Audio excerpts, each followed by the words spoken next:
ചയൻസ് gold 20 വർഷത്തെ പാരമ്പര്യം 26 ഷോറൂമുകൾ. Call 8590046916. കുഴിയഴിപ്പാടം അധികൃതരുടെ അവഗണന മൂലം കാടുകയറി നശിക്കുന്നു. വിഷപ്പാമ്പുകൾ അടക്കമുള്ള ഇഴജന്തുക്കളുടെ താവളമായി മാറിയതോടെ പാടശേഖരം പ്രദേശവാസികൾക്ക് ഭീഷണിയായി മാറുന്നു. മഞ്ചനാടിന്റെ നെല്ലറയായിരുന്ന കുഴിയടിപ്പാടം അധികൃതരുടെ അവഗണന മൂലം കാടുകയറി നശിക്കുന്നു.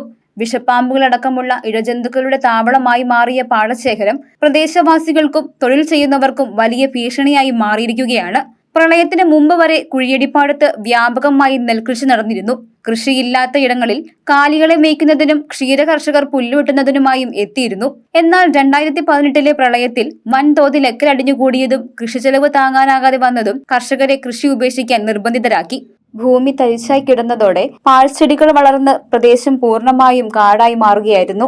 പിന്നീട് ഇവിടെ മലമ്പാമ്പുകളുടെ സാന്നിധ്യം പതിവായതോടെ ആളുകൾ പാടത്തേക്കിറങ്ങുന്നത് പൂർണ്ണമായി നിർത്തി.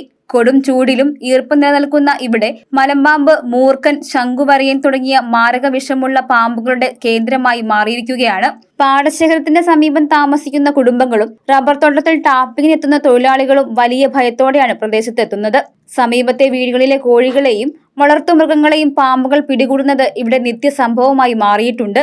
6 മാസം മുമ്പ് പഞ്ചായത്ത് റോഡിൽ മലമ്പാമ്പിനെ കണ്ടത് പ്രദേശവാസികളിൽ വലിയ പരിഭ്രാന്തി സൃഷ്ടിച്ചിരുന്നു. പാടശേഖരത്തിന് ചുറ്റുമുള്ള കുറ്റിക്കാടുകൾ വെട്ടിമാറ്റി ഭീതി ഒഴിവാക്കാൻ പഞ്ചായത്ത് അധികൃതരോട് പലതവണ അഭ്യർത്ഥിച്ചെങ്കിലും ഇതുവരെ നടപടിയൊന്നും ഉണ്ടായിട്ടില്ലെന്ന് പ്രദേശവാസികൾ ആരോപിച്ചു. ജനങ്ങളുടെ ഭയം അകറ്റാനും സുരക്ഷിതത്വം ഉറപ്പാക്കാനും അടിയന്തരമായി അധികൃതരുടെ ഭാഗത്തു നിന്ന് ഇടപെടലുണ്ടാകണമെന്നുമാണ് നാട്ടുകാരുടെ ആവശ്യം. News desk Muvattupuzha news.